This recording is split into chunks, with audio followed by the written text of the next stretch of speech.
Jake Burger put on a show, hitting 2 home runs, helping the White Sox beat the Dodgers 8-4. Luis Robert Jr. added a solo home run, and the Sox manufactured some offense as well, putting up 6 runs off LA's bullpen. Mike Clevinger left the game with an arm injury, and Tim Anderson went 0 for 5. Is it time he exits the leadoff spot? White Sox go for the series win on Thursday. You are Locked On White Sox, your daily Chicago White Sox podcast. Part of the Locked On Podcast Network, your team every day.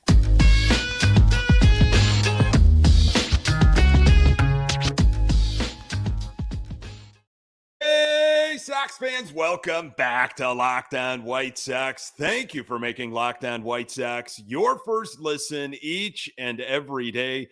We're free and available on all platforms. Follow us on Twitter at Locked On Sox. Also, subscribe to our YouTube channel. Just search Locked On White Sox. This episode is brought to you by eBay Motors. A championship team is about each player being a perfect fit. Same with your vehicle. So for parts that fit, head to eBay Motors and look for the green check. Stay in the game with eBay Guaranteed Fit. ebaymotors.com. Let's ride. eBay Guaranteed Fit only available to U.S. customers. Eligible items only.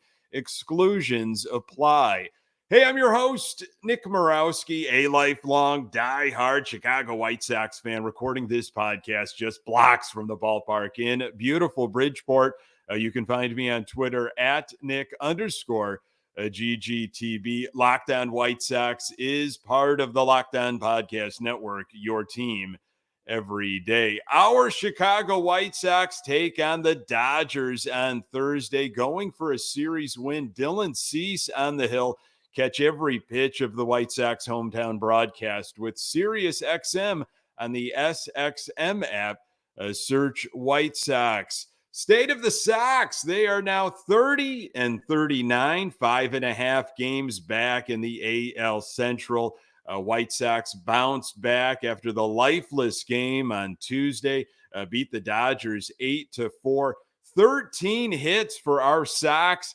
They got to Clayton Kershaw, who did not have his best stuff, and the Sox definitely roughed up the LA bullpen. Mike Clevinger left with an arm injury in the 5th. All details later in this episode. So after Tuesday's loss, and what a loss that was, this is what Grifol had to say. The contact we made was on the ground. We have to start getting the ball in the air. It's pretty important for us to get the ball in the air. We've got some guys that have the ability to drive the ball out of the ballpark, and that's something we've been talking about and will continue to talk about it. We've got to control the strike zone and put the ball in the air, get away from those ground balls. And the White Sox, they definitely had their share of ground balls. Thank you, Tim Anderson. But they put the ball in the air. Sox with 3 home runs on Wednesday. Eloy Jimenez was back in the lineup. This is what it looked like. You had Anderson, Vaughn, Robert Jimenez, Burger, who was at third base, Benintendi, Grandal, Frazier in right field, and Andrews. Andrew Vaughn moved up to the 2 spot. Coming into Wednesday's game, last 7 games, 21 at-bats, 1 walk, just 4 hits, 5 strikeouts, slashing 190. 292, 429. Vaughn has been struggling. Now, Tim Anderson, a guy to focus on here.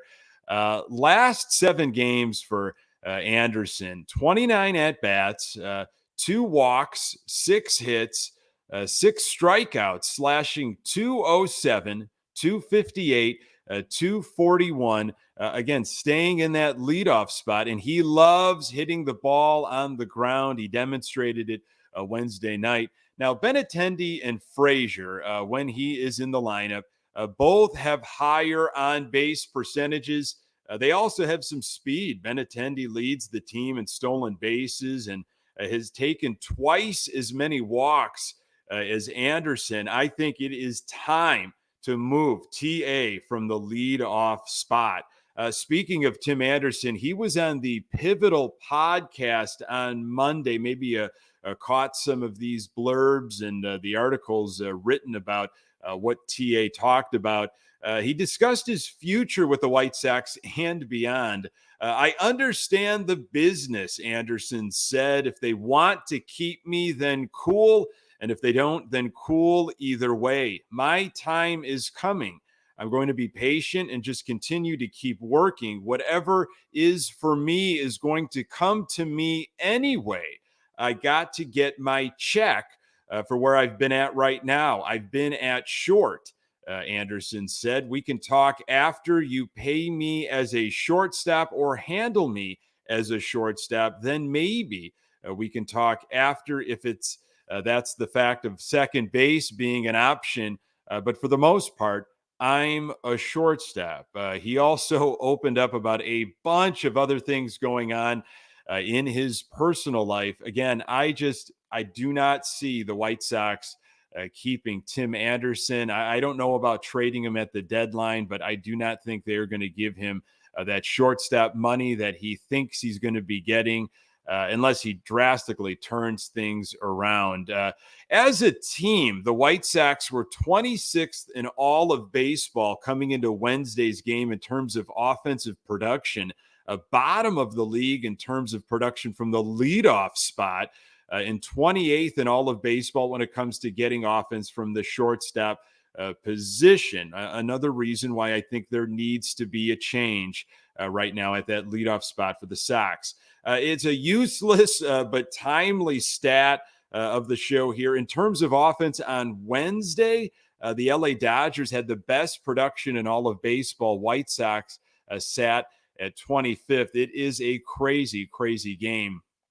Yoan Moncada not in the lineup on Wednesday. Pedro Grifol did not rule out an IL stint for Yoan Moncada, who has been playing through back problems. It's going to be an ongoing thing. We'll see how we move forward on that and take care of that, Grifol said. Jake Berger played third base with lefty Clayton Kershaw on the hill Wednesday. Prior to the game, White Sox outrighted outfielder Billy Hamilton off the 40-man roster, according to the transactions log at MLB.com. Chicago hadn't previously announced he was designated for assignment. The move drops the club's 40-man count to 38, according to MLB trade rumors. Hamilton had made 3 appearances, all as a pinch runner after the Sox selected his contract in early May. He strained his left hamstring a few days after being called up and landed on the 10-day injured list. Hamilton started a rehab stint with the AAA Charlotte Knights last week. Sox have got a bunch of injury stuff going on. You've got Liam Hendricks obviously battling that inflammation, and now we've got a Mike Clevinger situation to worry about as he left the game with a bicep strain. White Sox did get to Kershaw, though, as I was wondering in the previous episode. Wouldn't it be weird if the Sox actually roughed up Kershaw of all pitchers? They could have done a lot of damage. They could have gotten a lot worse. They got him for a couple runs, but the real damage was against the Dodger bullpen. More on that in a moment. Today's episode is brought to you by Birddogs. Birddogs stretch khaki shorts are designed to fit slimmer through the thigh and leg, giving you a truly sculpted look. Birddogs shorts do the exact same thing as Lululemon, but fit much better. They fit better than regular shorts that they are made of stiff, restricting cotton. Birddogs fixed this issue by inventing cloud knit fabric that looks just like khaki but stretches so you get a slimmer fit without having to sacrifice movement. Birddogs uses anti-stink, sweat wicking fabric that keeps you cool and dry all day long. I've mentioned it before. I have worn Birddogs sometimes, the entire day, doing a ton of different stuff in the house, outside, running errands. They are absolutely outstanding. The most comfortable shorts I've ever worn, and so great when these hot temps will be coming up here in Chicago. So go to birddogs.com/LockedOnMLB for a free Yeti-style tumbler with your order. That's birddogs.com/LockedOnMLB for a free Yeti-style tumbler. You won't want to take your Bird Dogs off, we promise you. The White Sox face off against the Dodgers on Thursday. Catch every pitch of the White Sox hometown broadcast with SiriusXM on the SXM app. Search White Sox. Our Sox took care of business Wednesday night, 8-4. It was an ESPN telecast. Boy, you did not miss much. Classic national broadcast. Lots of references to how Jake Burger looks like a burger. It was lazy. It was low-hanging fruit. I didn't understand the reasoning. There are so many great things to talk about when it comes to Jake Burger and what he has done this year and what he has overcome. They just skimmed the surface, but loved talking about In-N-Out Burger, Jake Burger, how he looks like a burger. It was nuts. It was a weird game. Far more entertaining than Tuesday, but the bar was set incredibly low. Top of first, Kershaw, of course, on the mound for LA. Tim Anderson struck out. Luis Robert Jr. hit into a double play. Bottom of first, Burger throwing the leather early. Nice play at third base. Freeman hit by a pitch. Clevinger 95 miles per hour, went upstairs on 0-2 to Martinez. We have seen this quite a bit from White Sox pitchers. Then struck him out at a 96 mile per hour fastball. Freeman stole second. Peralta walked. Dodgers draw the most walks in all of the National League. 2 on, 2 outs for Taylor. A breaking ball sitting at 91 miles per hour struck out Taylor to end the inning. Top of second, Jake Burger with a solo home run to right center, 1-0 Sox. Yaz with a 2-out base hit through the right side. Frazier kept it going with a bloop single to right field. Runners at the corners. Then Andrus walked. Bases loaded for Tim Anderson. Ground out. Could have really busted it open there. That ground out was a theme for Tim Anderson on Wednesday. Bottom of second, Clevinger got 2 fairly quick outs, infield pop out and fly out to center field. Miguel Rojas with a gap shot for a double. He hit a hanging breaking ball. Clevinger with his 3rd strikeout to end the inning.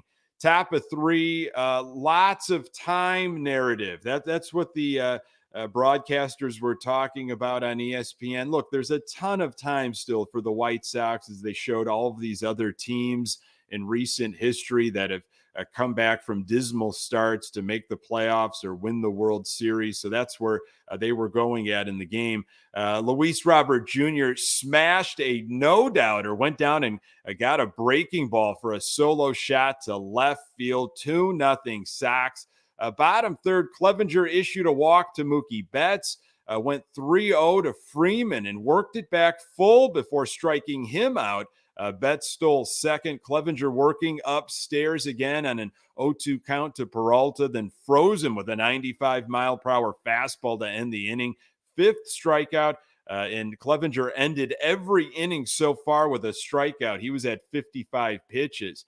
Top of 4, Yaz with a 1-out double, just mashed a slider that caught far too much of the zone. Andrus walked again. 2 on, 2 out for Tim Anderson. 65% ground ball rate, most in all of baseball. A little tapper back to Kershaw, who made one outstanding play to get Tim at first. TA had left 5 runners on base at this point in the game. Bottom 4, Clevinger got exactly what he needed, a 10-pitch inning. We'll go top of 5, 3 ground balls by the White Sox. Quick inning for Kershaw. Bottom 5, this was a crazy inning here.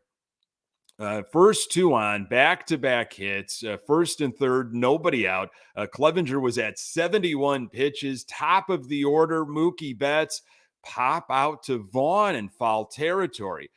huge out there. Freeman popped out then to Berger in foul territory. Another big out. Clevinger had Martinez 0-2, trying to go upstairs. And then got away with throwing a 95-mile-per-hour fastball down Main Street. Martinez fouled it off. Clevinger shook his arm, grimaced in some pain, grabbed his right shoulder, kind of crumpled by the mound. Cast of characters came running out to his side. He was quickly removed from the game by Grifol. It did not look good. A right bicep soreness. That's what they reported on during the game. Santos came in, struck out Martinez. Top of 6. Sox with the first 2 on. Dodgers with some fielding issues. Yaz struck out. Frazier struck out. Kershaw was at 95 pitches.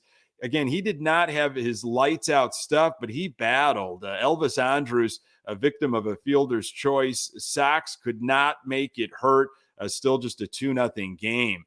Bottom 6, this was a wild one too. An absolute meltdown by the Sox. Santos still in the game.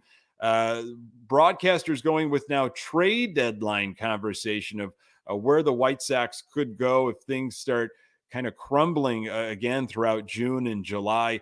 Dodgers with the first 2 on. Jason Hayward base hit through the right side. A throw-in from Frazier got past Grandal, and Santos just kind of stood there in the middle of the field, pointing, not backing up Grandal. LA scored 2-1 Sox. Santos left, and trouble was brewing here. Bummer came in with runners on second and third. He went 3-0 to Vargas and then walked him. It was just unreal. Comes right into the game and walks a hitter. Bases loaded, nobody out. Bummer struck out Rojas. Big first out there. Ground ball would get them out of it. Hopefully got the ground ball, but just could not figure this one out here. Chopper over Bummer's head, and TA tried the force at second. It was late. Dodgers scored, tied up the game. Grifol went nuts. Something about the outfield, I thought originally, but I think he was trying to see if a play could be reviewed. He was thrown out of the game. Kelly replaced Bummer.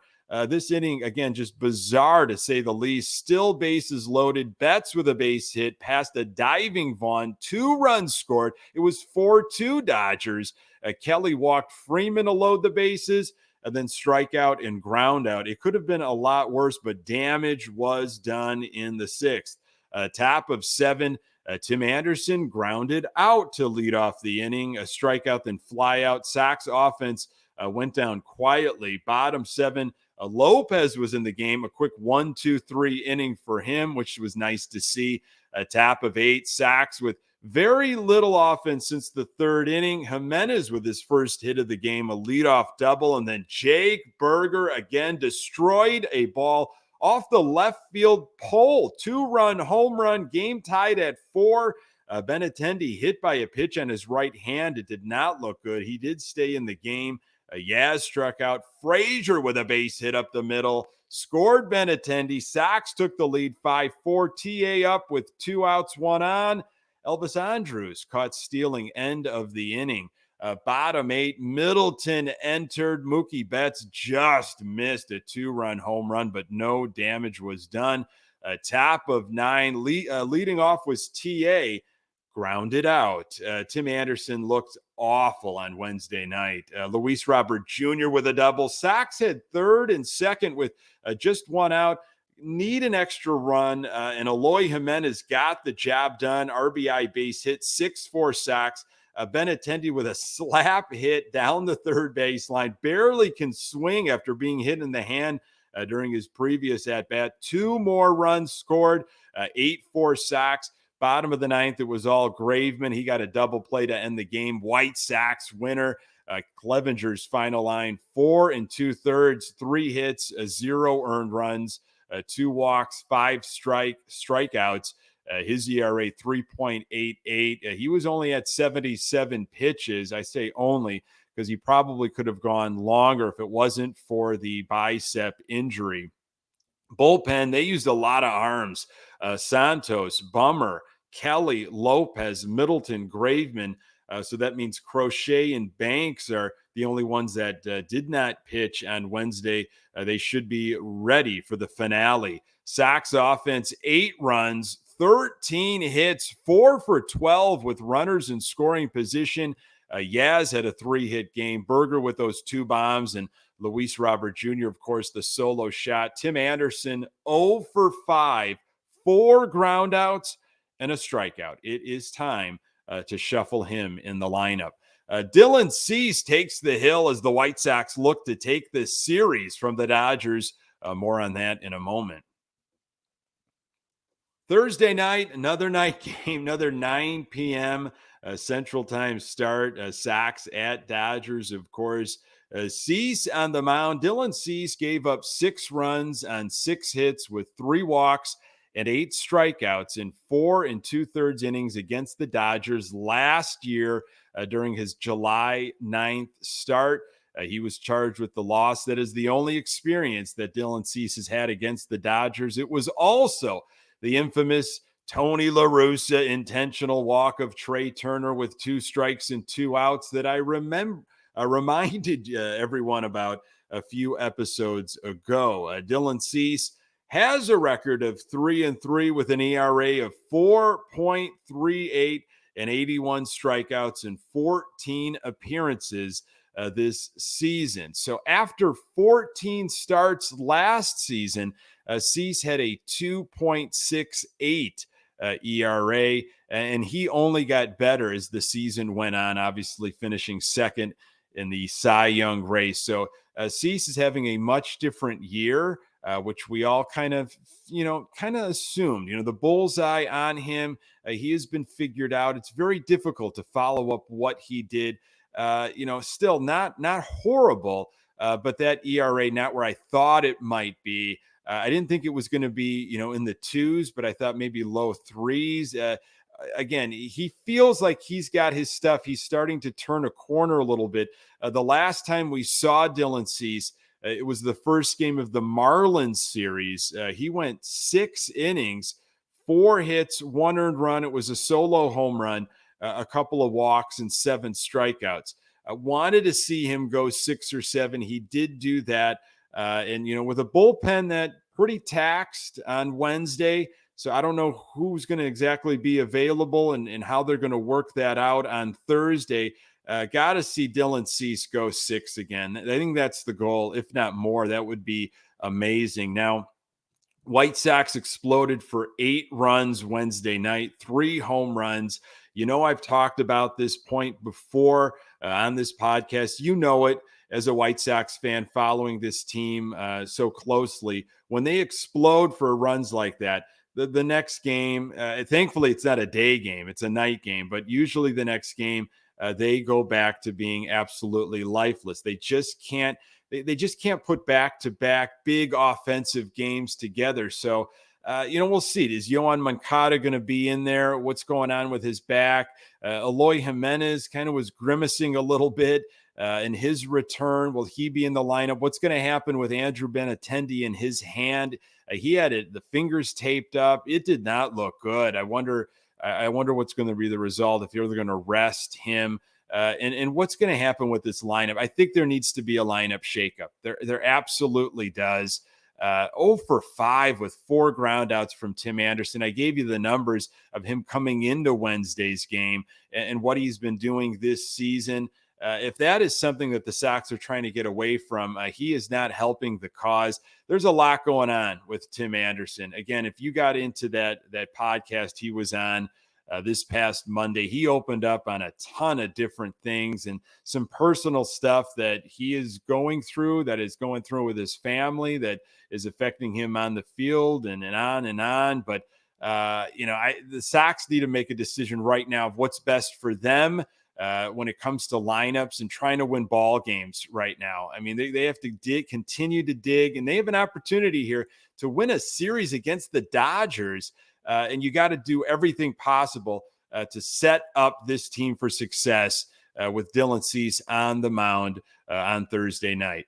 Folks, thank you so very much for making this podcast part of your daily routine. You can find the Locked On White Sox podcast absolutely everywhere you find your podcast. We're on Twitter at Locked On Sox. You can find me on Twitter at Nick_GGTB. Hey, don't forget to subscribe to our YouTube channel, and any questions or comments you have, get them into lockedonsox@gmail.com. White Sox take on the Dodgers on Thursday in LA. Catch every pitch of the White Sox hometown broadcast with Sirius XM on the SXM app. Search White Sox.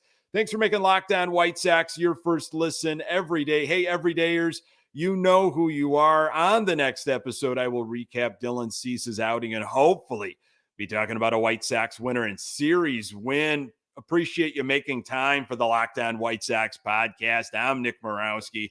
Until next time, go Sox.